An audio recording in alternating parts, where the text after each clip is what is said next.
સતકેવલ સાહેબ પંચાંશ સત્સંગવેદ ગ્રંથ એનો અભ્યાસ સંપ્રદાયના બધા જ અનુયાયીઓ બરાબર કરે એવો આપણો દ્રઢ સંકલ્પ છે અને એના માટે આપણે ગ્રંથ શિબિરો કરાવીએ છીએ. જેટલો ગ્રંથનો અભ્યાસ થઈ ગયો, બાકીના જે ચેપ્ટર છે ત્યાંથી આગામી ગ્રંથ શિબિર ગુરુગાદી સારસાપુર પ્રયાગ સત્સંગ મંડપમાં જાન્યુઆરી 5, 6 ને 7, 2024 થઈ રહી છે. તો તમે બધા જ ચોક્કસ આ ગ્રંથ શિબિરનો રૂબરૂ લાભ લો. રૂબરૂમાં જે મજા આવે તમને કદાચ યુટ્યુબમાં પણ મજા ના આવે. એટલે યાદ રાખો,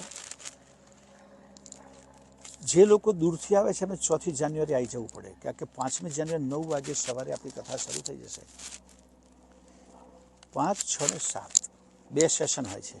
7મે બપોરે પૂરી થઈ જશે કથા અને દરેકે પોતાનો ગ્રંથ લઈને આવવાનું છે. જેમણે ગ્રંથ શિબિરમાં આવવું હોય એમણે પોતાનું નામ અવશ્ય નોંધાવવું, જેથી કેટલી સંખ્યા થવાની છે અને એની અમને ખબર પડે અને એ પ્રમાણે અમે વ્યવસ્થા કરી શકીએ. તો આગામી ગ્રંથ શિબિર 5, 6 ને 7 જાન્યુઆરી 2024 ગુરુગાદી ખાતે રહેશે. તમને બધાને આના માટે આવવાનું હાર્દિક નિમંત્રણ છે. સતકેવલ સાહેબ.